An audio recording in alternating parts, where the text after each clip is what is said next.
Welcome to another episode of the Hyperformance podcast. Still reporting to you live from Karamas. Had some amazing waves this morning. Got to surf a new break, KFCs. And the reason why it's called KFCs is because there's all this black volcanic sand on these beaches, and it's a little bit of a walk down the beach. And apparently it's because your feet get so burnt and crispy by the time you're done walking down to the joint. That's one of the things. So this sand at night, it sparkles like it's full of glitter. What? It's a I understand. It lights up platforms? The transcendent hippie influencer experience. I'm not immune to it either. I feel like I have a special connection with, not actually, you can see how you get swept up in the romance of the place with the orange sunsets, sand that it literally is glittery. I'll send it into the WhatsApp. Pretty things are pretty things, you know. Grounding invigorations sessions just touching the land.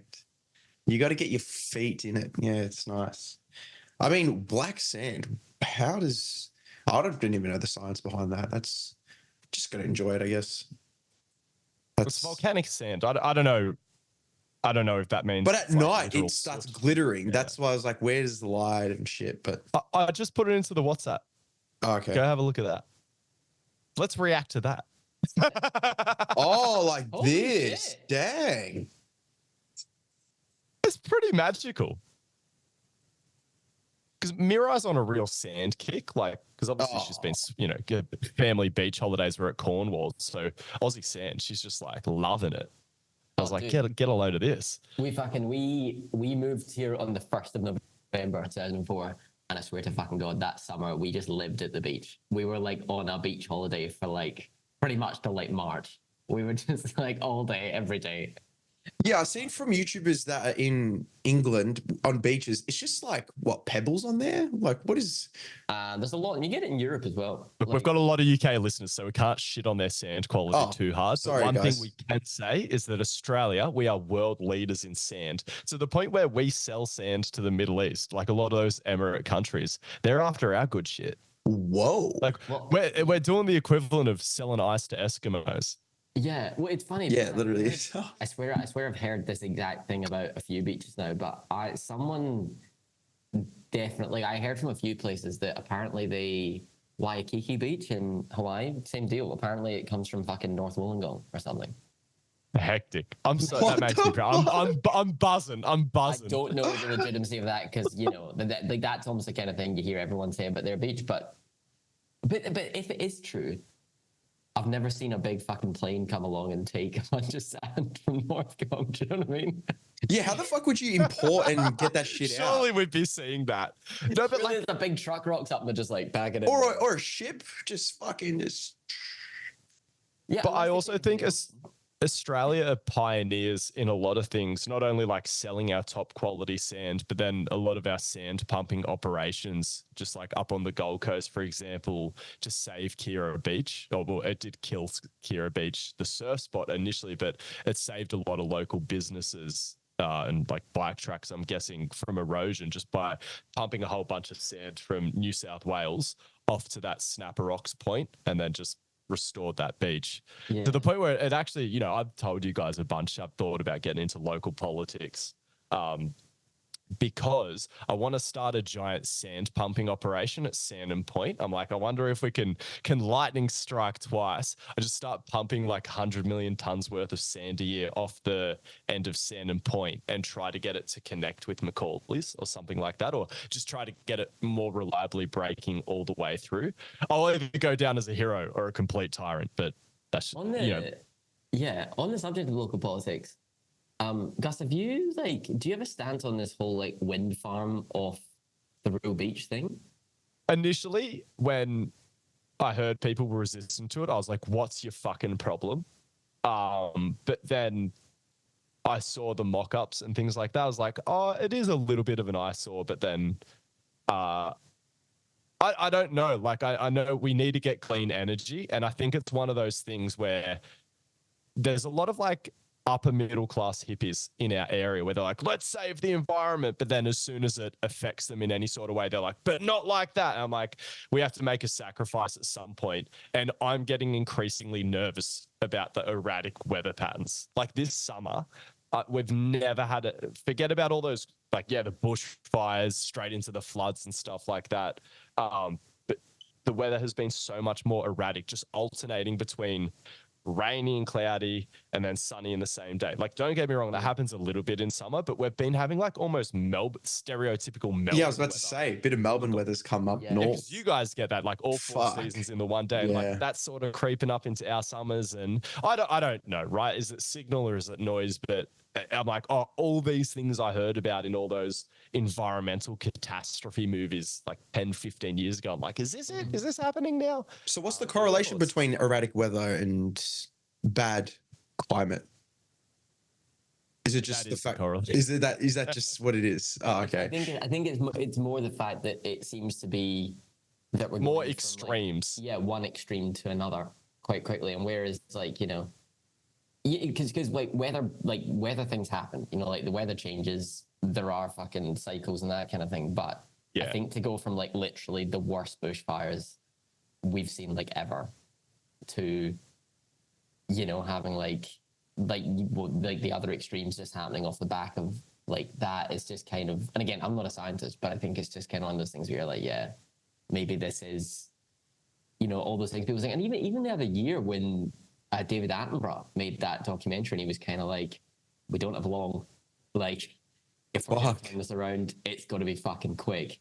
And I understand the counter argument of like, oh, this is just part of the natural pattern, but I'm like, can we err on the side of caution without sacrificing too much? Like, I think, if it is part of the natural pattern, does that mean do we just prepare for an ice age? Like, is that what we're coming into? Because, like, that's a natural pattern as well. You know what I mean? I reckon we'll be sweet. I think our kids will be dealing with it. Well, yeah, I mean, I guess so. Which, like, I'm not saying that's just not our problem.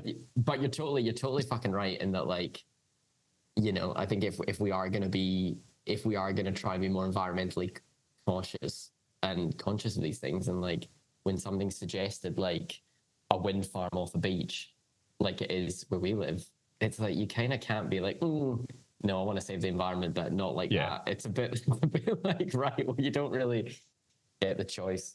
But fuck, they're big. They're so big. Because when I heard they were going to be 10 kilometers off the coastline, I was thinking that they would be borderline invisible, but they're so damn big. You can still really see them. But as long as it doesn't affect the surf and there's a net positive effect on the environment, I'm like, hell yeah. Like, I haven't really seen any of the plans or anything. I just think it's a bit, and again, I don't want to sound super judgmental here, but I just feel like a lot of the same people who are saying it will be an eyesore, I feel like they're just kind of saying that because they're scared that their huge eyesore houses that they've just built right on the coast are going to go down in value because the beach is less nice to look at. No, here's the thing. 30% of the Australian GDP is driven by our property market. They could put a bunch of feces catapults 10 kilometers offshore that were just slinging shit at the windows of those houses, and they would still be going up 5 to 10% per year. It's just, it's the property prices are not going down on the coast. I'm telling you, unless we have like severe structural changes in our economy and perhaps multiple catastrophic natural disasters, beachfront property, don't worry about it. No, it's going up. And that might be super true, but I think that's what the fear is. I think that's what a lot of people are scared Which of. I have zero respect for. Which to me is so fucking bizarre because so many of the houses you see built are like eyesores in themselves. And it's so just like, anyway. It's that much of an eyesore. How much room is this thing taking up? Like a whole, like... Dude, they're huge. Fuck. It'll be like you look out your window and it's like, fuck, just windmill. Just wind turbine. No, is that all you'll see basically? It'll be 10Ks out at sea. Like unless you're on a boat out there, it's not going to be in front of your window. But and that's what I mean. I'm like that. Will you see it most days? Like if it's a bit fucking... No, yeah, you will. Have you seen the mock-ups? No, I haven't. So I saw the mock-ups, and even I was a little bit surprised at how visible they were. And like, it is a bit of an eyesore, but I don't know, I just kind of don't care. Am I crazy for thinking they're kind of pretty? It sort of reminded me. It looked moderately dystopian. Maybe, but again, it's it's a wind farm. It's not a fucking beauty pageant. We're looking for function. Well, totally. I mean, I think it's kind of maybe it's context for me because like pretty much all my experience of seeing them is like seeing them in the UK, where I don't know if they were invented, but they were definitely like there super early on. Is also because there's so much fucking wind there. Why wouldn't you? But yeah, like they look like, I think in a field, like because you kind of drive past them in the UK, like you drive past like huge amounts of like farmland and fields, and there's just these like huge wind farms there. And I think they're super pretty in that context. But I mean, might look a bit weird at sea, maybe. Apparently, it's amazing for fishing because it essentially creates a little reef out there. Because like all barnacles and stuff and that are obviously going to cover them and things like that. And then the fishies just come along, and then the bigger fishies that eat them. And then so fishermen will just be going off. Right. Interesting. Yeah, so one aspect of it. That was the other thing when I get into local politics, making a series of artificial reefs. That's probably slightly less disruptive to the local environment as opposed to my sand pumping idea. But look, S&C shit posting's going pretty well for me right now, so I don't think I'll be making a foray into local politics. At least you got a backup, you know? Exactly. Yeah, you got to have backups. I mean, you never know when Instagram's about to be deleted. And again, that's why you got to diversify as well. If you get the band back together into local politics, it's just like you're going to be so clippable. Do you know what I mean? Like, there's going to be so many clips of you just like relating things to wanking that like it's instantly going to be like. I could cover this town in sand and still not be the most corrupt and terrible local government we've had in recent times. So it'd be an upgrade, despite the fact I have no idea what I'm doing. Is this a pure UFC drivel episode? Other than obviously the rant we just went on. Unless you guys have anything else you want to talk about. No, I think I covered what happened today. I woke up and I surfed, and then I ate nasi goreng, and then I slept. Now I'm here. Goreng. Right on. Yeah, 2 out of my 3 meals every day have been nasi goreng since I got here. It's been insane. Did I watch your story last night, or maybe it was Burns's? Did I see someone surfing at night with like a light up surfboard? Yeah, so at Commune, so there's a resort beside us. We're staying in real surf accommodation. Don't get me wrong, it's lovely. I'm really enjoying it here. It's like $20 a night. It's an absolute steal. Whereas there's a $300 a night resort just beside us with a good restaurant on the beach, and they've also got these big floodlights that they just blast into the lineup. So it was like pumping 4 to 6 foot karamas, and they were night surfing it, which would be a bit sketchy because the waves it's so hard to see them coming. Like you can see them when they break, but even with the floodlights, but that's the view from shore. Apparently when you're out there, it's a bit easier to see them. So I might have a go at the night surfing, but just been getting so much fucking day surfing and been waking up early for the morning session.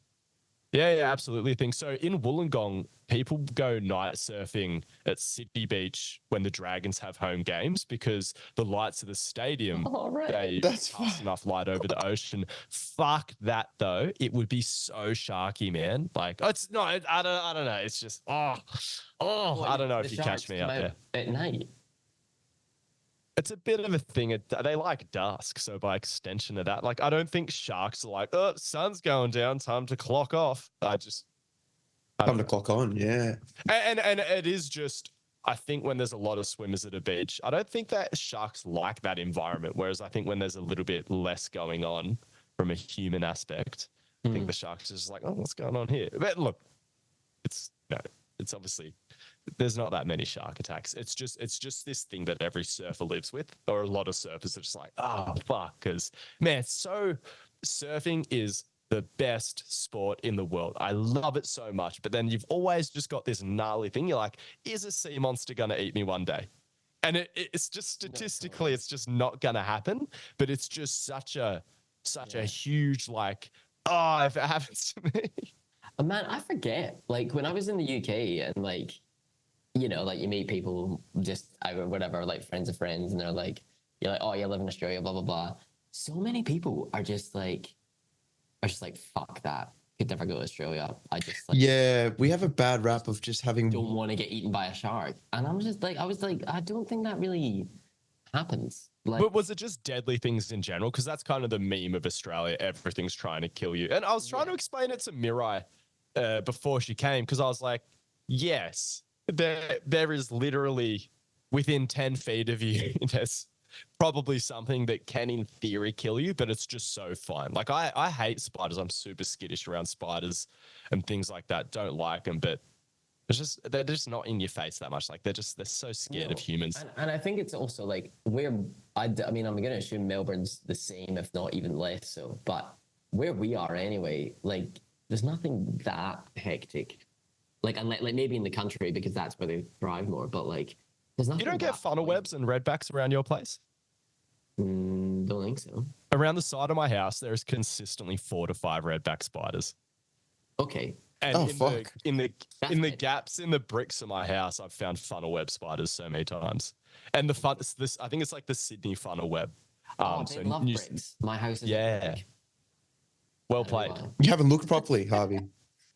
Get a good squiz. We have to worry about termites instead. Yeah. Enjoy that. The UFC chat thing. Wait, did you single again? Talk about me running or do you want to? Oh yeah. Oh, sorry. Yeah. Talking about that off air. How'd you go? No. So it's. I mean, I don't want anyone to get the impression there's anything notable. No, but it's important as representatives of the GPP lifestyle that you embrace it to some degree. And I think our listeners like the idea of you being on a fitness kick. And you got a bit of a storyline because you did the Zercher thing with Angus in London. So this is the second app. Okay. So basically, when COVID kicked off, I started running because, well, there's several reasons, but I was like, I need some endorphins all up in here, and. I'd heard so many people rave about, fitness and shit, and I was like, I should probably give this thing a crack.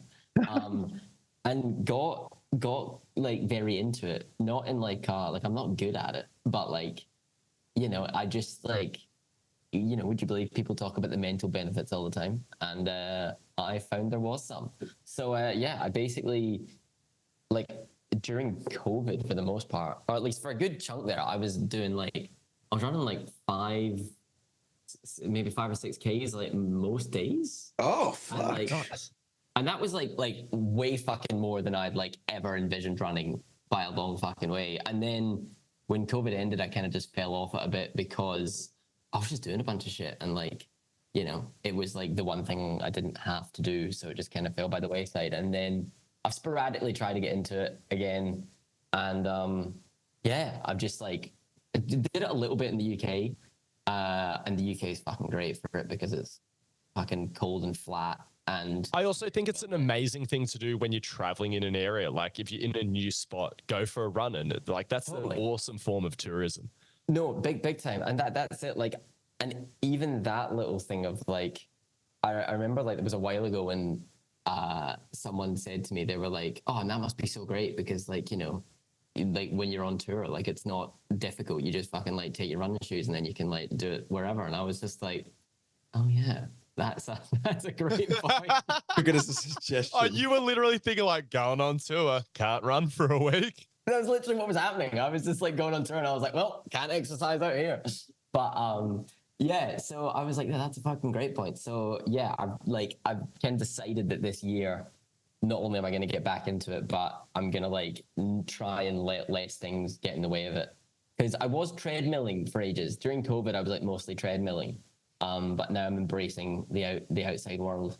And so like I'm not doing anything crazy, but I want to try and get kind of back to that, like doing 5-ish Ks most days as just like a routine thing and not thinking it's that big a deal that it's, do you know what I mean?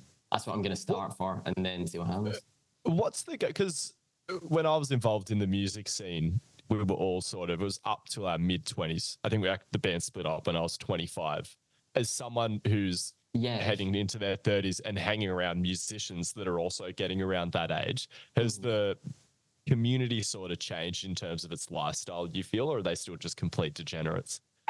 It's a bit of column A, bit of column B. I think... Is it polarized more? Like some people still living like degenerates and then some people doing the real, trying to embrace a healthy lifestyle on the road? Yeah, I think it's funny. I think in my experience, I'd say there's more of an acceptance of like the road's the road.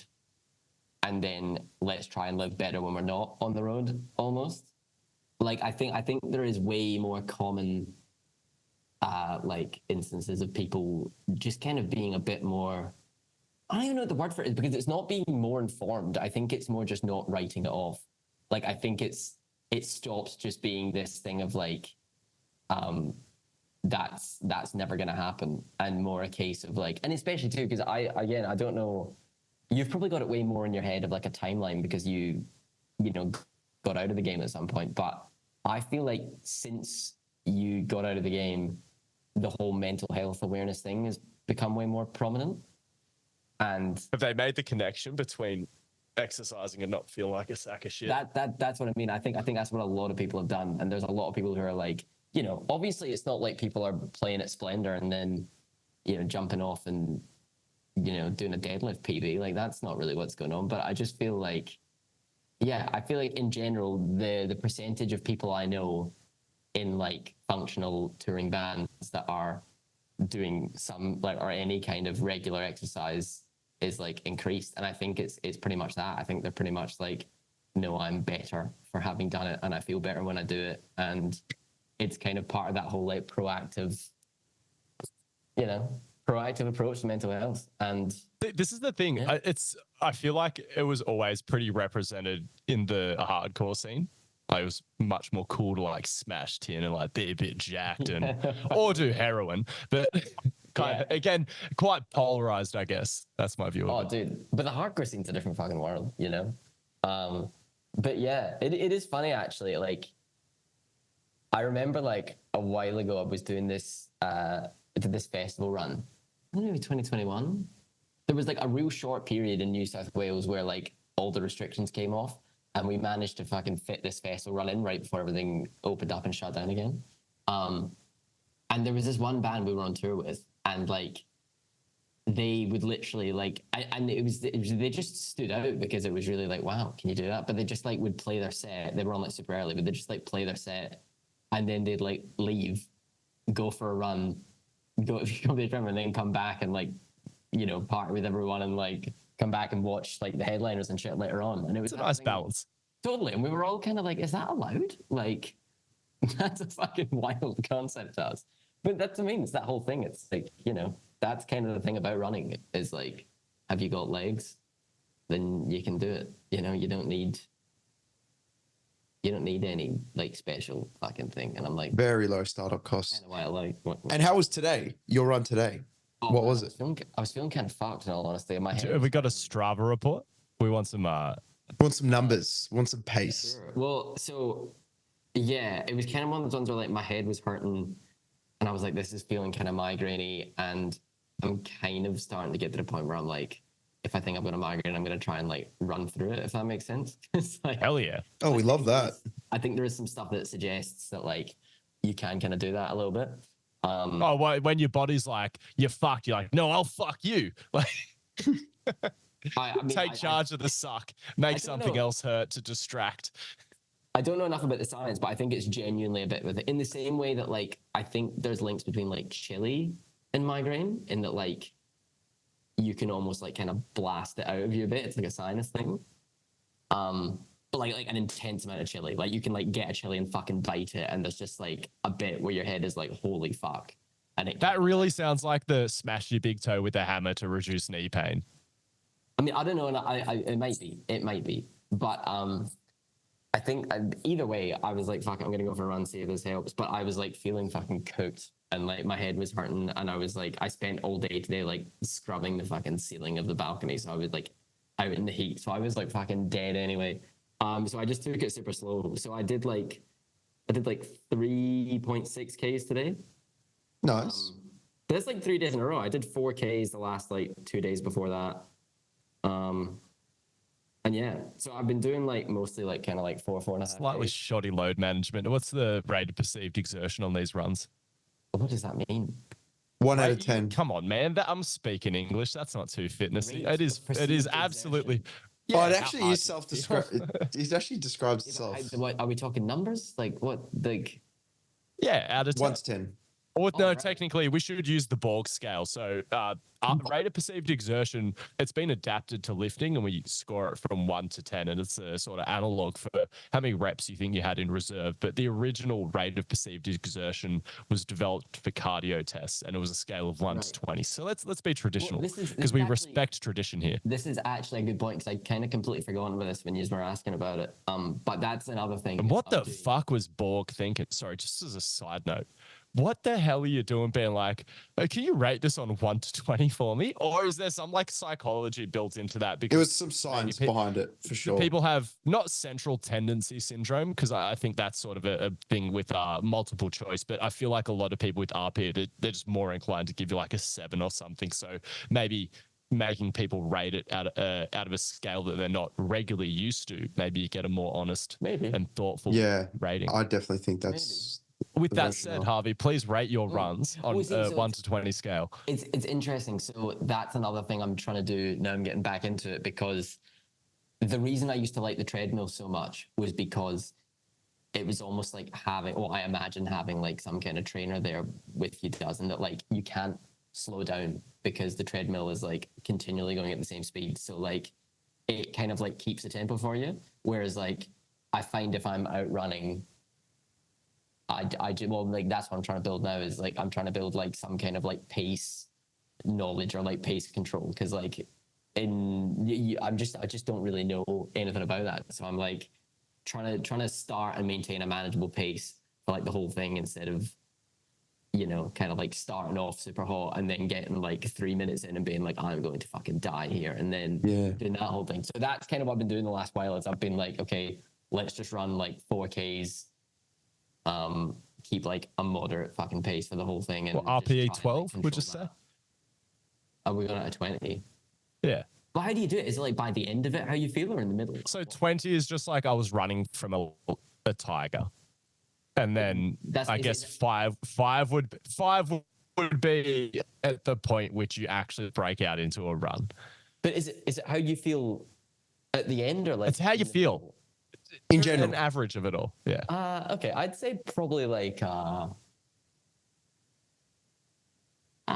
probably like a fucking probably 12 or 13, I guess. Okay. Nice. Great.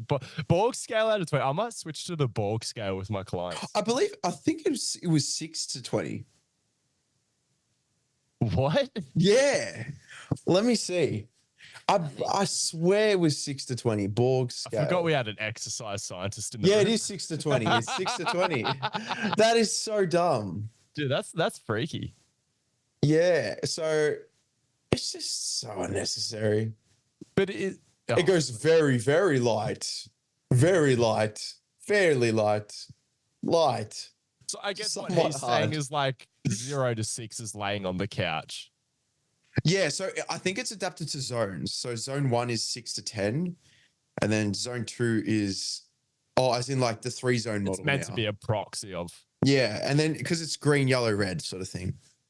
I could be talking out my arse here, but I kind of support the whole notion that like you need more numbers than 1 to 10, because I just think any scale where you're trying to rate something on 1 to 10 is like just a bit fucking. But a point, like a decimal point system, is way better, like 7.5. This is the thing. We effectively have a Borg scale now that I think about it, because as Jacob just alluded to, in lifting you'll go like RPE 7.5. Yeah. Which and some people dispute that people can rate it that accurately. I personally just don't give a fuck, because I don't think doesn't really matter. Stimulus needs to be that precise. You know, we're not snipers. Yeah. And Harvey, I would love to know, do you have any pace there? Like it says per kilometers. Yeah. It'll be fucking bad. Minutes per kilometer. That's what it is. But it seems like I'm usually doing like the pace. It just says like 7-ish. Wait, like 7 minutes?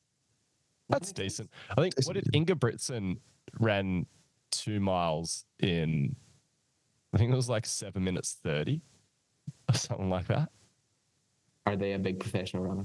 Him and Josh Kerr, and there's one other bloke. They're kind of the man at middle distance right now, like the shorter middle distances. Yeah, right. Fuck, man. That's like because I missed all of that side of the gene pool. Like that's like 2-minute pace. Yeah, what the hell? Yeah, your cousin's so good. Again, Dude, listeners to the show, for anyone who hasn't been keeping up, Harvey's cousin's a world champion in triathlons. it's fucked up, and even like the only people I have on Strava are like her dad and her sister, and it's just So you're just getting absolutely spit Shamed. roasted in the family Strava. like I only have Strava like for myself. Like I don't really give a fuck about what anyone else is doing. I don't really know how I Do they give you some kudos? Oh, they do. They fucking love it. But like they're very supportive. But like Oh, that's good. I just like I go on my run where I'm like, okay, we're doing 4Ks. We're gonna run like moderate pace the whole time. We're gonna try and keep up and a job now. And it's just like morning run 25Ks. I'm just like, what is the fucking point? You know? Oh fuck, we Like, got to even clip when that. I was in the UK, there was a point where my uncle was there and he was like, he's got one of those Garmin watches. Yeah. And he was like, these Garmin watches, he's like, I think this one's cooked. It's like, I've just gotten a like I hope you enjoyed your rest day like notification basically. And he was like, I ran 30Ks this morning. And it's telling me like, I hope you had a restful day. And I'm like, no, the watch isn't cooked. You are just that much of a fucking lunatic that like this is a restful day for you. Oh my god. That's insane. But that runner's high is addicting, man. Fuck. I just feel so locked in. Totally. Right after. Totally. And that's the whole thing. And you know, like, he runs marathons and shit. And like, you know, he's like constantly training for those things. But like, same deal, he's like 60.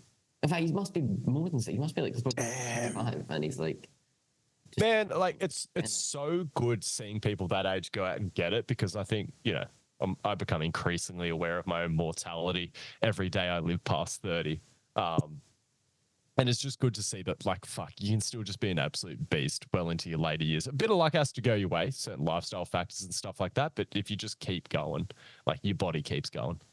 Totally. I mean, I don't know, because with that kind of shit, I'm a bit like, and again, I don't know, and it doesn't seem to have had much problem until now, but I'm like, surely at some stage your joints kind of start giving you a bit of trouble. Like if you're just marathon running a lot. Oh, look, that's yeah, you could say that's like pushing it a little bit, like beyond that sweet spot where you're like promoting that adaptive qualities. You might be sort of pushing the limits of that, but then I don't know. I think, and as well, like you got to also think about like your history. So I'm sure he is tapering off a little bit compared to his heyday.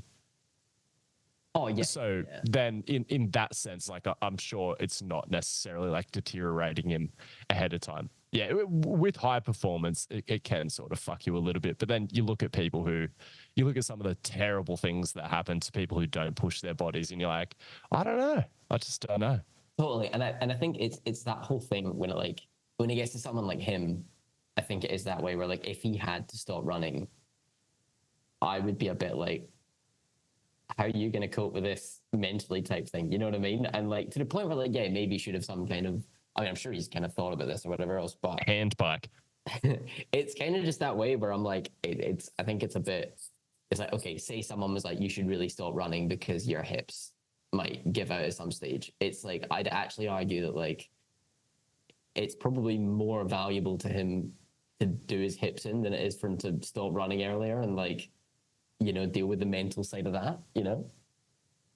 Like, I guess it's what do you value more, like your hips or your fucking mental health? But that's just aging as well. Like you start to lose the ability to do activities that are meaningful. Like you see it happen to people when they retire. They're like, oh man, I'm so sick of working. And it's like, do you have hobbies? Like you gotta have some fucking hobbies when you retire. He retired a couple years ago and he's running a lot. Yeah, exactly. Yeah. He needs to find get him into chess or something. Buy him a chess book for Christmas. Oh man, he's we'll see how he goes, but I think he's running the Tokyo Marathon in March, I think. Like, damn. He's trying to, there's a bunch of there's the majors, there's like 5 or 6 you can do that are like, and if you do them all, I think in a certain period of time, you get like a medal or some kind of thing about it. It's like the 14 peaks, but for normies. So he did Chicago and New York recently-ish, I think, and he's trying to do Tokyo, and I don't know where the other ones are. But yeah, but even that kind of shit, there's just such a fucking scene. Marathon World Tour, wow. That's one way to, yeah, touristy. Yeah. I thought about doing that. One of my clients, back when I was like full PT at George Street Fitness First, she just lost a whole bunch of weight. Yeah, like she was out of shape, but she was like, I hate the idea of just training just to get in shape. Like she's like, I wanted to do something performance oriented, which I love that. Oh, a client like that. But her whole thing was wanting to get in shape. Like she was like legitimately obese, but she's like, I want to get in shape so I can go on a holiday to Croatia and do a triathlon, because there was this mad triathlon. You're swimming in that awesome ocean, like crystal blue and everything like that. You're running through the city, cycling through the city, and then the run finishes in the Coliseum there. I was like, that's fucking mad. I'd love to do some like sports-based tourism one day outside of surfing. Like for sure, like surfing is a big thing that's going to underpin my travel outside of work from here on out. But yeah, would like to do something like that in the future. Sounds crazy. Probably try to chew through some of this UFC shit, because is it confirmed that Alex Pereira is single? Yes. So I believe so. And you know what? It's very weird decision, because he did propose not long ago and now he's just broken up. And so the way people found out was Pereira took to Instagram. He drove up some hill. He hops out of this car and starts doing his stupid shadow boxing that is so wide shadow boxing. And I guess people would have been like, oh, this is strange. Let's check his profile. And then there's nothing of his wife on the profile. And it was later confirmed that, they, I believe, are no longer together. So is this going to be well, he doesn't really need a push, does he? But it's pretty good. Well, I don't know, because I think Pereira's in an interesting position, because I think purely because the weight class that he entered the UFC in and like had like quite a lot of success in, he was cutting so hard to get there that I think he is one of the few people who like you look at and you're like, man, he could kind of triple champ it if he, like, hypothetically. Like, I think there's been a lot of rumors, because everyone's just sort of looking at it and they're like, what are they going to do to put the cherry on top of UFC 300? And that could be one of the things, because it's that, and he is a superstar, but again, like they can just do like quirky events for like for sure, these landmark UFC events. So I mean, and Aspinall is looking for a dance partner, and I think he would maybe entertain that. I think Aspinall's like young enough and in there enough. And how old is Aspinall, by the way? He'll fight fucking anyone. I think he's 30. 30, yeah. Which is young for heavyweight. I think Aspinall's, because also that too is like, who else does Aspinall fight? You know what I mean? Like they've already said that Jones and Stipe are waiting until Jones is back, and you can't give Cyril Gane another title shot either. Yeah, not he needs really, to rack up some wins. Yeah, there's been actually a big back and forth between Aspinall and Jones about the whole politics about it. I should have done my due diligence and brought that up, but it's I don't know. It's interesting because like it's just that way in it where you can just tell that Dana gives Jones so much fucking preferential treatment. A lot of it, like if you're gonna give, who else in the UFC deserve preferential treatment if not Jones? He's the greatest champion they've ever had outside of, but again, I don't think Dana White really cares about any of those things, because he still puts on good fights when he does actually fight. But the thing is, though, I'm just so over the Stipe John Jones matchup now, because it was already really pushing it when it got announced, like if it went ahead at the current date, but then a whole extra year of Stipe aging out, and Jones to some extent. It's like, man. No, totally. And that's the whole thing. And like, I get that Jones deserves, no one deserves preferential treatment. I get why Jones gets it, but I just think with Jones, like the way he's talking, right? Let's play this out hypothetically. Let's say he has a maximum of 2 fights left, because I think that's pretty realistic, on the verge of pushing it. He might only have 1 left. Is he going to bring that many more eyes to the sport that it's worth giving him preferential treatment, like in 1 fight? No, that's a good point, because from Dana White's perspective, like, yes, in theory, due to the casual audience, it'll attract Stipe versus John Jones in isolation is a much bigger fight, but you want to give Tom Aspinall, the kid. Like, you know what I mean? You want to give him the opportunity to build a name off one of those guys. So you're right. It is a good point. Like, it's weird that at this stage, because Dana White is someone who looks out for his own interests. Like, he gives preferential treatment to some people, but typically when it conveniently aligns with his interests, where it is getting to the point where surely he's got to be thinking, how do I help elevate Tom Aspinall, who could very well be a heavyweight legend? Like, he's got the belt young, and like, don't get me wrong, it's so easy to lose that heavyweight belt because there's so many ways to lose, but he's also got so much time to win it back even and be a multiple time UFC. And this is even if he does lose it. Slick ground game, good striking, like so fast for a heavyweight. Yeah. God, he was fucking fast versus Pavlovich. And he takes risks, but calculated risks. It's just... I also think he looks a little bit awkward. Do you know what I mean? Like, I imagine... Like, I was going to say, I imagine fighting him would be difficult. Obviously, fighting him would be difficult. That's why he's the fucking champion. But I more meant, like, I imagine... Unorthodox looks. Yeah, I think for professional fighters, like... yeah, I can imagine he's a bit of a fucking handful. You don't really know what you're going to get from him. And, like, that's what I mean. I kind of feel like... And I'm not trying to talk down on Stipe Miocic because he's obviously the fucking legend of the game. But I think it's okay to talk down about a Stipe Miocic whose last fight was getting absolutely wrecked by Ngannou, horrifically knocked out, taking a whole bunch of damage before that. And that was 3 or 4 years ago. I think we can be very skeptical about it and still... Was that his last fight? What he did when he was in his prime. Yeah. Fuck, he's doing nothing to Jones. That's not disrespectful at all. It's just, it is what it is. Like, we're going to get a shadow of Stipe. I don't know. Like, this is the thing. As much as I could sit here and argue why Aspinall should get the fight, I can also totally see why fucking Stipe should get the fight. Like, you know, like, realistically, like, Stipe, like, everyone seems to say... But like, Dana's always treated Stipe like shit. Unless this is his guilt. But he's like, oh, he's a firefighter. No, I shouldn't do that. This fight's happening because Jones wants it. Like, it's 1,000,000% Jones that wants... I'm not saying Stipe doesn't, but if Jones was like, I want Aspinall, he'd be fighting Aspinall. Yeah. Like, the same thing. Jones beat Gan and then was like, Stipe, I'm coming after you in the fucking ring. Like, Jones is calling the shots here. And I think that's what slightly fucked me off about it. But, I mean, I also get it. But that's where I'm at with it. I think Jones in his head anyway, and whether he's just saying this to then, you know, hype up the next fight, I don't know.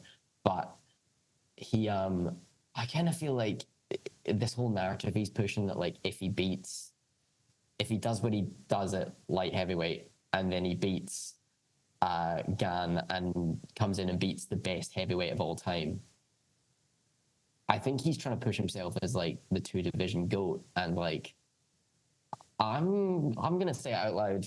I haven't really looked at the numbers, but off the top of my head, would that make him the worst double champ of all time? No, because do you know what the record is for defending the heavyweight belt? 2 times. What?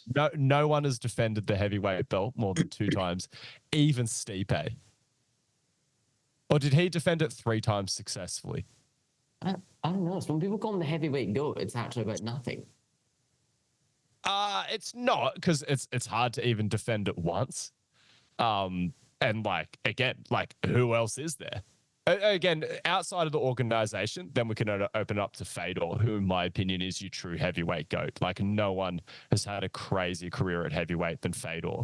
But if you're just looking at UFC, if John Jones does beat Stipe, I think you could make a pretty good argument that he is the 2-division GOAT. But I don't know what that does for you when you're just the GOAT anyway. Like, I think it's sort of John Jones' resume speaks for itself, even just moving up to heavyweight and getting the belt, even though he did just absolutely run through Cyril Gane. But again, no one else has run through Cyril Gane that quick. Everyone can be like, oh, his grappling's trashed here, but, like, no one else made Gane look like that. Totally it was just insane. That's kind of the point I'm making, is that I don't actually know if his resume is any more or maybe slightly more impressive. But I don't know if it's that much more impressive. Like, I agree with you, but I think John Jones is factoring in the casual audience and their perception, and I think it does, in the eyes of the casual audience, make you the heavyweight GOAT if you beat Stipe. Oh, but then I don't know. Yeah. I think that's how he's thinking about it, at least anyway. Yeah, and like I get it, and by the same token, I also get that like he might just be saying this to do the whole classic like I'm doing this fight and then I'm retiring, and then you got to ramp the fucking price up to get him back from retirement. Like I get that whole thing. You got to play the game, blah blah blah. But I just feel it's like his resume to me goes from being like, yeah, did he really do it at heavyweight to okay, fuck, he kind of did if he beats Aspinall as well. You know what I mean? To like, I think to me that kind of ramps it up a little bit. And like, let's put this chat on ice for a little bit because these fights aren't happening for another 6 months at least, which is fucking annoying. John Jones also had elbow surgery yesterday, as of the time of this recording, but I don't think that interfered. It did. He blew out his pec. Like, I think he fully ruptured it, but then he's also having an elbow surgery because I think you can just squeeze it in on top of that. But the fight that could realistically happen at heavyweight is Aspinall versus Pereira. I think it's like a coin flip, like whether or not that happens at UFC 300. Who are you picking? Aspinall. I gotta say Aspinall. Yeah, Aspinall too. Pereira gets hit, and Aspinall, I swear, is like faster than most of the guys at light heavyweight. Like, yeah. I think it'd be over actually quite quick. Like, Pereira does have a chance, but I'm not suggesting that like Pereira's ground game too strong, I think too. Like I think he's really good, but I think it's just yeah, I think when you go up that weight class, you're kind of playing with fire a bit. And I think to be someone like Pereira, I don't see Pereira talking a great game on the mic. I don't see him. Oh, that's a good point. Like, no, but I don't think he needs to, because I think there's so much about just his presence and stuff, and everyone just doing that stone face emoji and stuff like that. I don't know if he has to sell the fight with like shit talk and stuff like that. I think he sort of just is such an enigma. Yeah, no, I even just mean from like I don't see him gaining a mental advantage at a press conference type situation. I think it's pretty much going to be like just like a fight in the barest of terms, you know. Like I feel like quite often, like if you're jumping weight classes or whatever, it can help to have like a mental advantage in that sense. And like I don't think there's going to be any of that. And like I don't know, we'll see. Like maybe we'll get proven wrong if it happens. But like it wouldn't surprise me if, in the same way as, you know, when you see Pereira in the cage with like guys in the lower weight classes or even in light heavyweight, you look at him and you're like, he looks big next to those guys, or he looks the same size as those guys. I just think you might see him next to Aspinall and kind of be like, he don't look that big anymore. How tall is Aspinall? 6'4"? So same height. Maybe 6'5", actually. I just even mean in general build. I think 6'4". Like, remember when I saw Pereira in there next to Jan Blachowicz, whoever you say his last name? Blachowicz. Yeah, he fuck, I butchered that. He I just like, just even looking at their thighs when they were like clinching, I remember being like, fuck, Pereira is just a big dude. It's his frame that's big. He's got wide clavicles, just yeah. Whereas that's what I mean. I think if you see him in there doing the same thing with Aspinall, you might just kind of be like, he doesn't look that big anymore. And I think for guys that are like kind of size bullies, the more you go up, the less that's a thing, you know? Does anyone know about Pereira's ground game? Because I've never seen him on the ground. Nah, it's not. I know he's been working on it so much, but it's not going to be at the level it would need to be, I think, to hang in the heavyweight division. Hell, there's certain people at light heavyweight who could probably give him some real dramas on the ground. Has anyone? I've never seen him on the map before. Apart from when Izzy knocked him out. Izzy took him down in their first fight in the UFC. Oh. Couple of times. Fuck. It's just because people only remember the first and the last round of that fight because the middle 3 rounds weren't super eventful. Yeah, Izzy took him down and did a bit of work on the ground. Yeah. I'm pretty sure Alex took down Izzy as well in that fight. Like, fuck? Yeah. I mean, when you got Craig Jones in your corner, I think, like, surely have a go at Pereira that way. Fuck. Yeah, no, I think that's what he was thinking. But then the energy system development, and I know Izzy trains a lot of grappling in his training as well, but I just think when your technique's not that efficient, it's just, I think that is a big part of like Izzy started to get a little bit tired towards the end as well. Well, so was Pereira, but Pereira just found that fucking fifth gear. I think that too, and that's almost what I mean about Pereira being a bit of a size bully. And like, I don't mean it in a, because I think when people hear size bully, they kind of think like, oh, you know, it just means you can hit hard and everything. But I think it's even just like having the body mass and like, you know, just like using your body weight and like being on top of them. And, you know, like even if Izzy takes him down and is like that's a lot of weight to like move around, and you know what I mean? Like, I think even that shit really drains whoever you're fighting. Yeah, wrestling is like the gnarliest aspect of MMA, just from an energy systems perspective. It's just it seems like so tiring for both parties. But then again, like going there willingly again, and it being a deliberate part of your strategy definitely helps with that. But yeah, Pereira not entertaining a ground game with that. Like if I was Aspinall, I would just run straight in there and rugby tackle him. And just obviously you got to be aware of the knee because Pereira can throw knees, but I reckon you can end that fight pretty quickly. Yeah, do a comes up versus Kevin Holland. Yeah. But fake a glove touch. That'd be huge. I don't know if Aspinall's that kind of guy. Just ragdoll. Holland has a pretty slick ground game at times. I shouldn't say that because he's also been held down and controlled for a lot of fights. But then every now and then he'll give guys fits. See, that's the thing. I think it is guys who just don't understand wrestling, where then Holland's ground game really shines. But if they do have their wrestling together in a decent base, I don't know if you can do much with them. Yeah. It's an interesting one, though, this whole Pereira thing, because, like, are you really, like, if he's going to be 3 division champ, right, just hypothetically, in my mind, you've got to at least sort of have all 3 belts at once. Like, to see if he has the light heavyweight belt and he goes and wins the heavyweight belt, now to me he's only a 2 division champ. No, so this is an accepted thing in combat sports.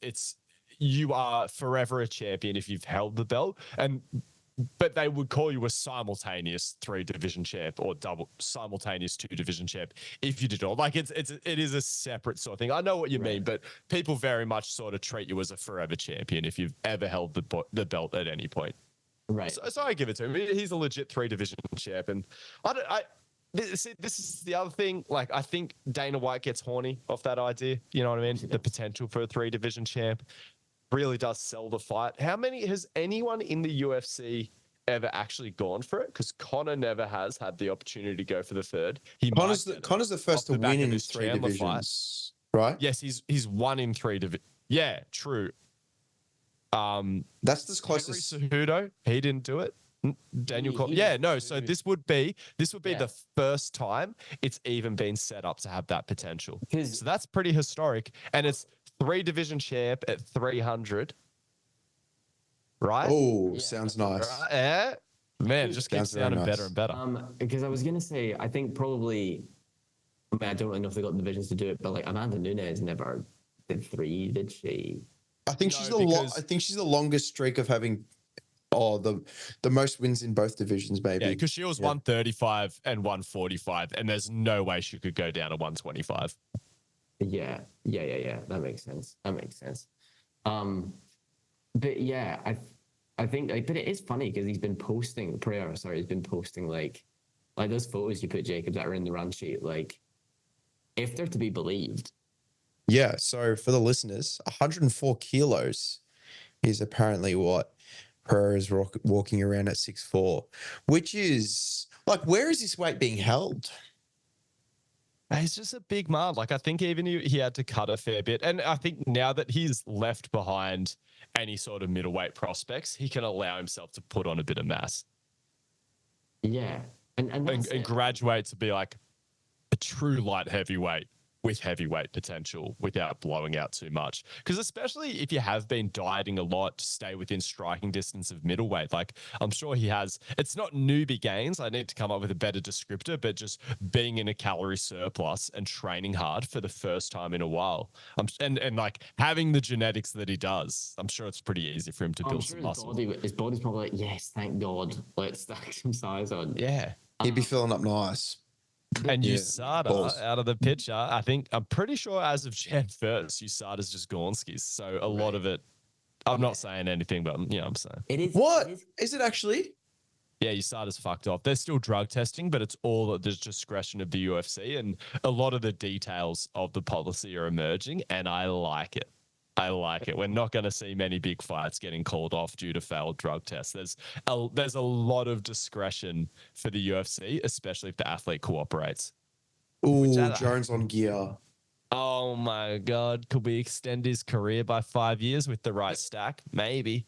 But it's yeah, it is. Come on, TB 5000, BP 157 in your berry smoothie for breakfast. A little bit of tea, a little bit of HGH, maybe a bit of Tren. Hey, come on. Nah, maybe imagine him. That's imagine not a him longevity drug. seeing him light heavyweight lean, but just filled out. Just yeah, because he came in looked fucking like a water bag in that Cyril Garn fight. Like his physique. Like that. He was trying to justify it all the entire prep. Yeah, it takes 3 years off to do it right. It's like, no, you were just waiting for Ngannou to leave. Like, when we saw the physique, it just confirmed that. Yeah, 100%. Yeah. I wish we got that fight. Fuck Jones and Ngannou. Oh man. Oh. Which actually brings me on to my next. No, we never will. We never will, and it's a travesty.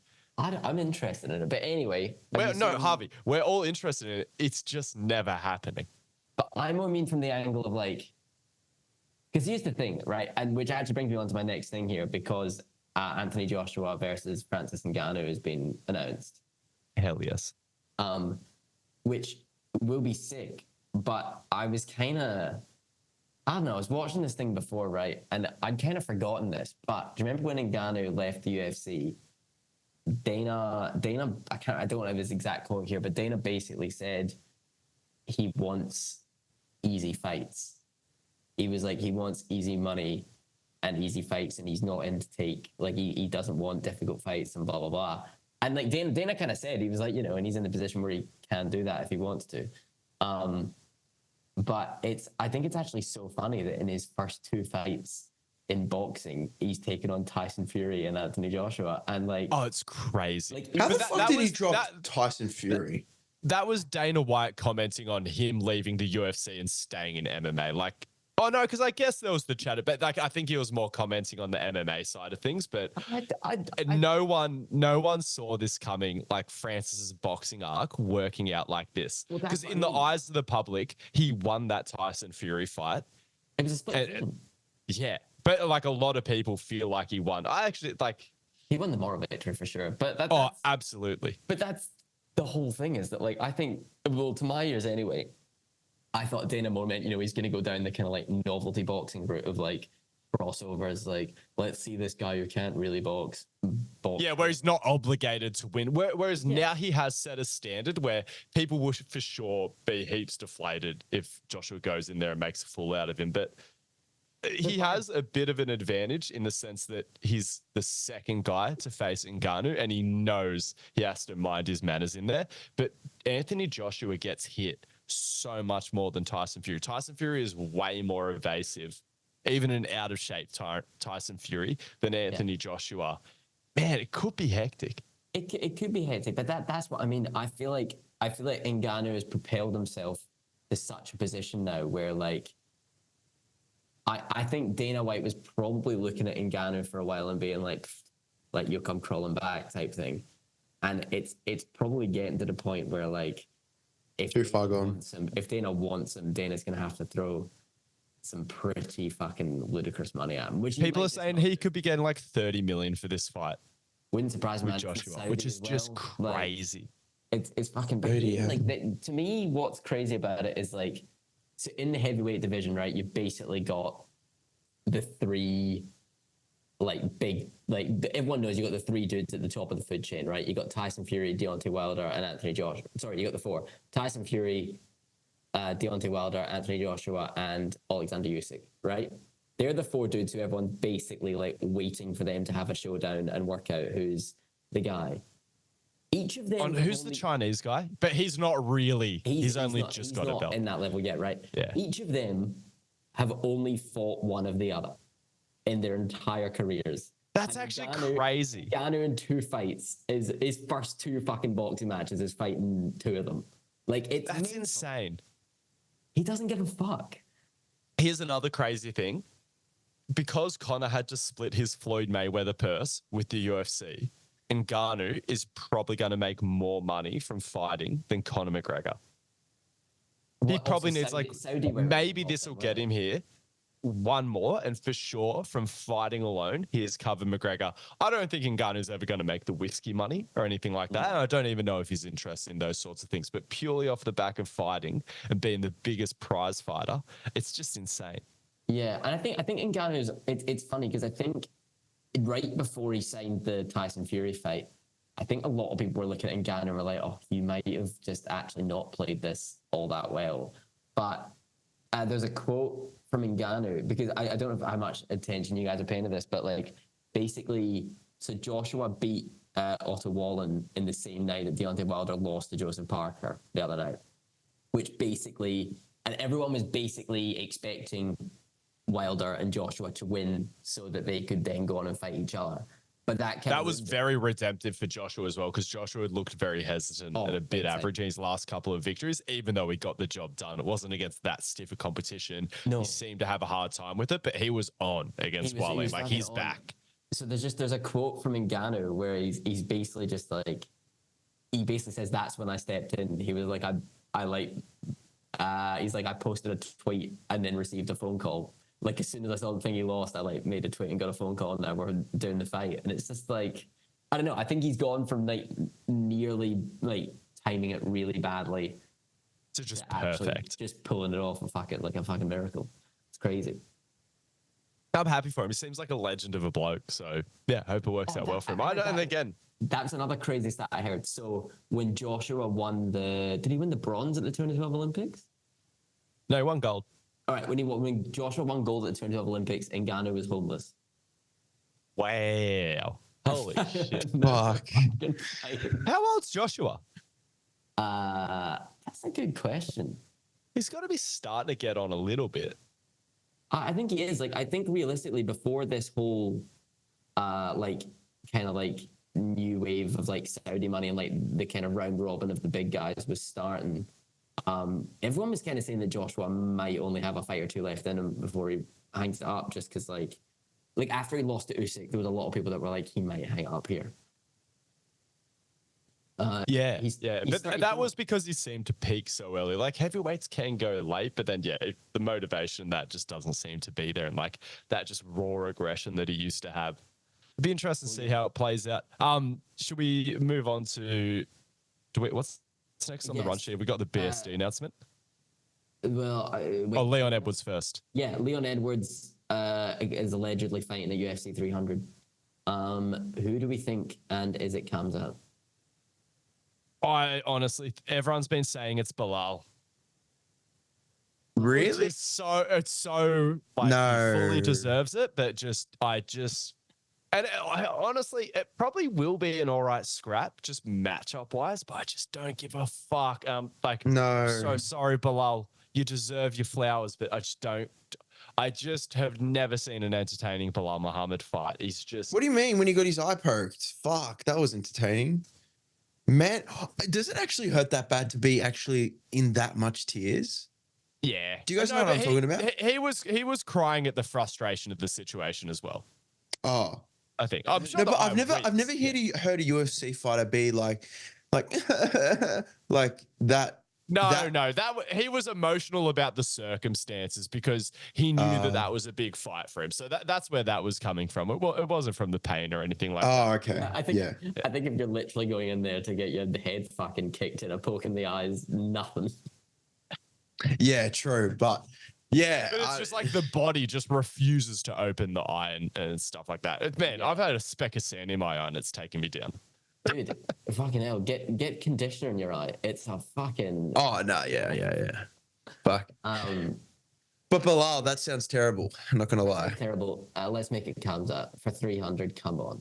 Yeah, let's just move on because I don't want to break down the Bilal versus Leon matchup. No, fuck that. Fuck that. Okay. And I honestly, I just for some reason I just don't get the feeling like there's been no real hints. It seems to be like really quiet. Not many people are talking about Khamzat versus Leon yet. So I'm sure he's next in line. But I think even Dana's like, all right. You got to do my job with this one. We've got a few more announcements as well. So at UFC 300, we've got Saryukian versus Oliveira. Huge. So that's a title contender eliminator. Obviously, Charles Oliveira missed his chance with the injury, but there's no way he's more than one fight away from a rematch. I've also heard the winner versus Islam. Wow. And like, oh man. Okay, let's make your picks. Well, I think this one's interesting because remember what we said about when Dariush fought Tarzukian, and we were basically saying that when Dariush lost to Oliveira, it was that way we were like, they're actually quite similar. We just found out that Dariush just isn't as good as Oliveira. You know what I mean? Yeah. Like, he's just a better version of Dariush. So like, that's why I'm kind of like, it's a little bit like, how much better is he? I feel like a lot of this is mental for Oliveira. Yeah, I got Oliveira for sure. Oliveira strikes me as one of those guys who like, he just finds ways to win. Dude, he's the greatest finisher in UFC history. And it's sort of like the Volkanovski thing, maybe even more so than the Volkanovski thing. Like, when are people going to stop doubting this guy? And he shit the bed. You know, I'm not saying he can beat Islam, but that was his worst fight and performance in ages. I know Islam makes people look bad, but I don't think that was a good representation of Oliveira. So he really was vulnerable when he got submitted. Was he like too wide open? Is that what you're saying? He was just fighting really oddly, like sort of. And I think it was in his head a little bit. But I think we've also never seen Saryukian in trouble. That's the other side of things. So like that would be pretty hectic to see. But again, if there's a fight where you're gonna see it, I'm gonna slightly take back the thing I said about it completely being mental for Oliveira, because I just remembered about all the weight issues that he has. Yeah. Like, I'm just a bit like, come on, man. Like, I think there's a bit of that in it as well, which you could argue is mental and blah, blah, blah. But like, I think if he makes weight, like if he takes the proper fucking steps to like make weight easily, which he should do. Like, he's not massive for the weight class or anything. And yeah, I think if he gets back to like the mental kind of place he was when he was, you know, doing what he does best, then I think I'm taking Oliveira. But he's just that guy. He might kind of shit the bed at the weigh-in, you know? Oh. Who you got, Gus? It's so hard to see Saryukian losing. And I'm imagining, geez, what the fuck? No, I'm picking Oliveira. I just want him to win. Because that too, I mean, I know Saryukian has time. Yeah, I know the fight against Dariush didn't go very long, but I feel like surely Oliveira kind of looked at that fight and is like, okay, I know what it's like when he fights a slightly worse version of me. I know what to do and what to not do a little bit, you know? Yeah. Man. And then we got the BMF for UFC 299. Yeah, can someone explain that to me? Dustin Poirier. Dana did say that. I thought Dana just referred to Dustin Poirier as like, I thought he just referred to one of them as a BMF. I didn't think he said it was the BMF. I could be wrong. Oh, yeah. It can't be, but yeah, I think everyone got. Because I don't think, Dustin Poirier deserves the BMF shot. Yeah, because that's not how it works. Because he doesn't have, no one has the BMF. No, Gaethje does. Gaethje does. He fucking head kicked. Yeah, that's what I'm saying. Yeah, probably. It's like you lose. You're the champ. And people are talking about Gaethje potentially fighting Max Holloway on UFC 300, which would be huge. Have they fought? And no. It does make a lot of sense. No, because they're in different divisions, but people have been waiting for Holloway to go up to lightweight again after his first foray. But honestly, I reckon we might finally see the famous chin of Max Holloway crack if he fights someone like Gaethje. Because Max gets hit and Gaethje has... Oh, does Gaethje have more power than... I'd say they're sort of on par for power, Poirier and Gaethje. Max's reach is massive though, isn't it? Nah, not really. He was long for featherweight. He was tall for featherweight, but he doesn't have crazy long arms. So that's what I think, and Max has shown a little bit of vulnerability to leg kicks, and Gaethje's timing with leg kicks and his power is crazy. Has Holloway ever been champ? I want to see it. And Gaethje just looks like he's in the form of his life. You know? Yeah. It's interesting. The whole thing's interesting because I don't know though, because like I feel like if you throw Gaethje a little bit of a wild card on Holloway, it's just, I wonder if Dana, I don't think Dana really gives a fuck, but I'm just like, maybe you just don't, because surely after Tsaryuki surely after the winner of Oliveira versus Tsarsuki, surely Gaethje's kind of next in line for a title shot, right?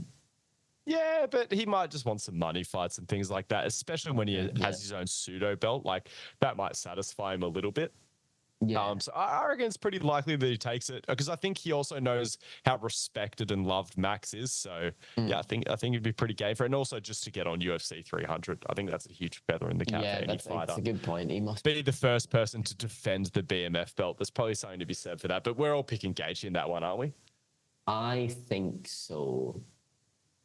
Yeah, Jacob. But who are we picking for Poirier versus Benoit Saint-Denis? I'm going BSD. Yeah, me too. Yeah, I think probably me as well, but I don't know, because Poirier coming off a pretty hectic knockout loss.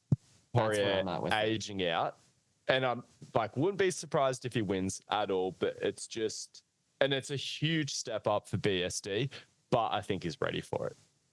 Yeah, no, I'm with you. I just don't know where Poirier is going to be at mentally. I can see a head kick knockout happening again. Like, his high kick is just automatic. Yeah, right. I don't actually know very much about this BSD guy. He was in like some sort of French special forces. He's a bad man. Like, he's good man, but like, you know what I mean? Like, he's a badass. Yeah. And then he was on the come up, but like, apparently he's got a reasonable following in France, and I think he's only had like 4 or so fights in the UFC. 2 of them were against like hectic strikers, and that's what sort of built him this reputation as a brawler. But then, who did he fight before Matt Frivola? There was the fight before Matt Frivola, and then the fight with Matt Frivola, which got him into the top 15, where he was much more calm and calculated. Like, he literally brawled with those guys because he knew he could take their shots, and he just knew they weren't on his level.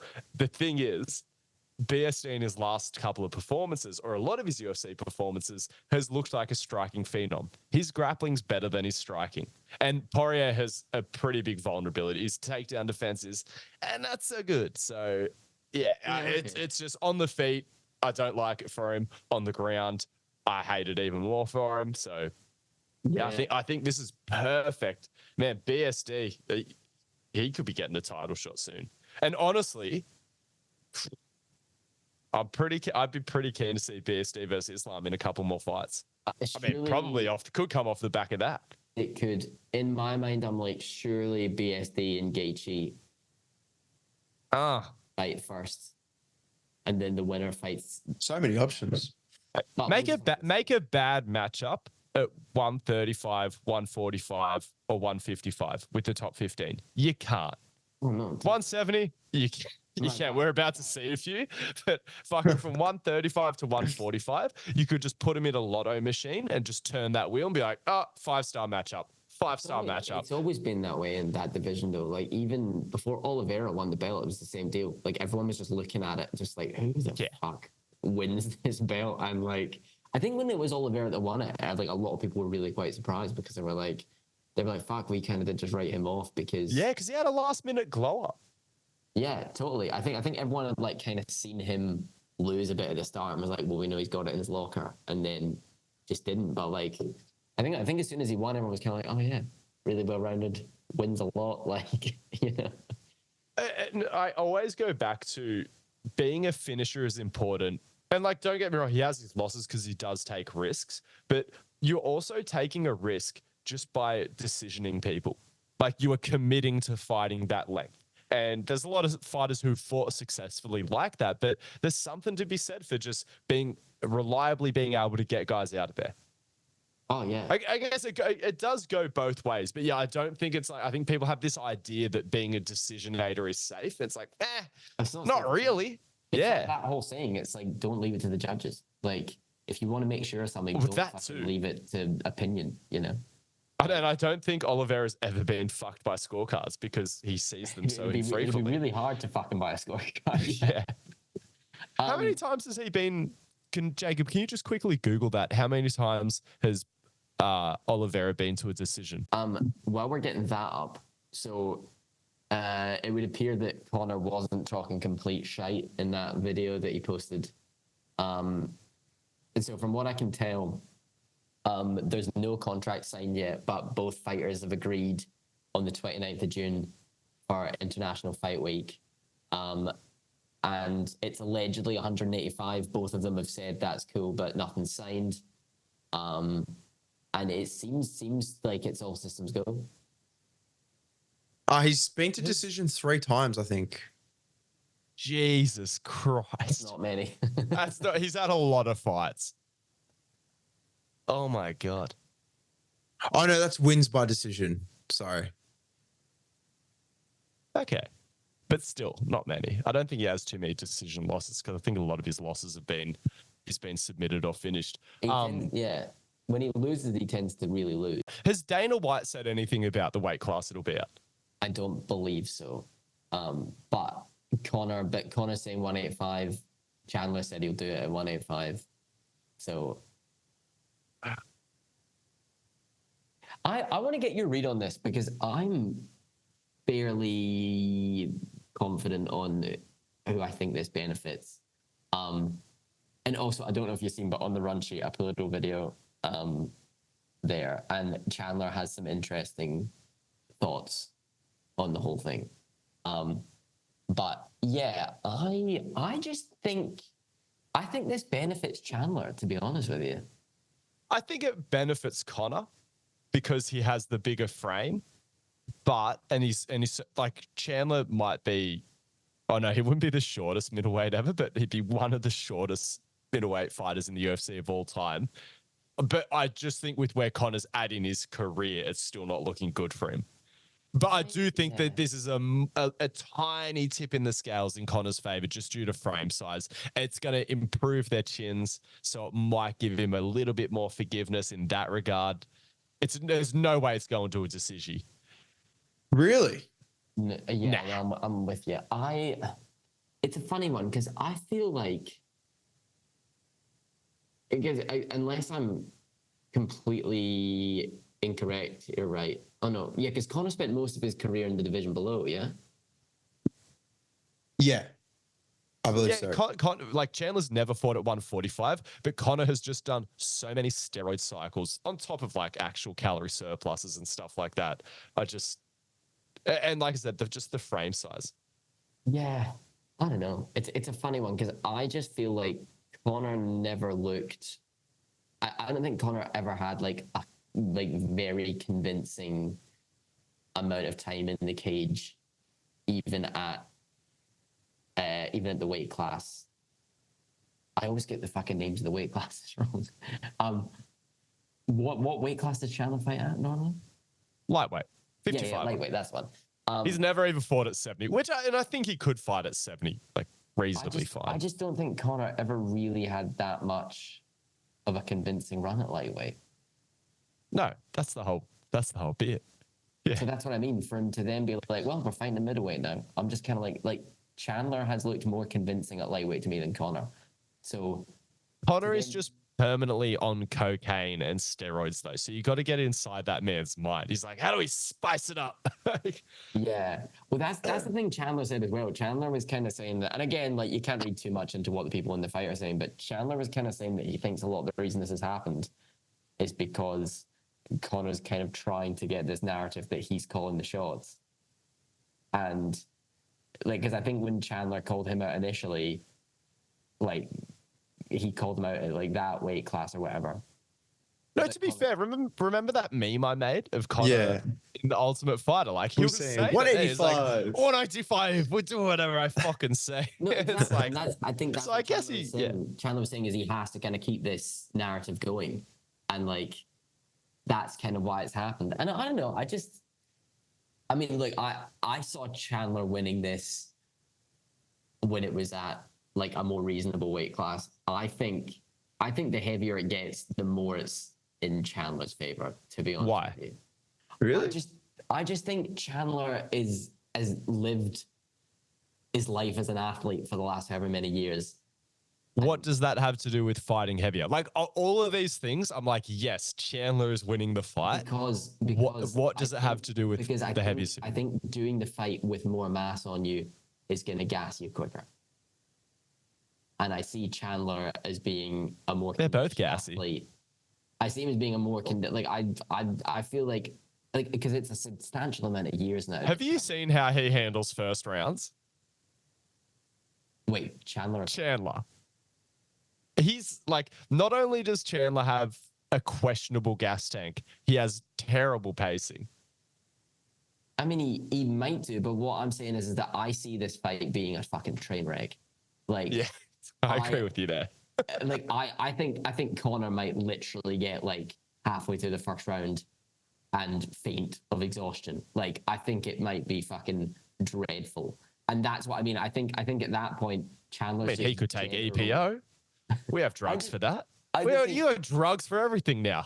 No, totally. I just think Chandler's general athleticism might kick in a bit. If Conor had a legitimate heart attack in the first round of the fight, like as in not gassing, but just be like, it's just like conking out like that. That wouldn't be surprising to me. I think Conor can get. I don't think either of their gas tanks are gonna be the limiting factor on the fight because I think it ends so quick. I think you're saying first 2 rounds, it's done. I'm saying first 90 seconds. Fucking hell. Just someone's going to swing. Because both of them might be like, oh, this is a little bit spicy. But I think, 90 seconds to 2 minutes is what we're looking at. Wow. Potentially. Just put your hand up. Does anyone think it's going out of the first round? How many rounds is it? We don't know because it's not signed. Yeah, I think they would make it 5. Would they make it 5? Were all the Poirier fights 5 rounders? Not too sure. Good question. Surely they would have been. They were main events. Yeah, no, they would have been because it's only like last minute main events sometimes where they keep it as a 3-rounder.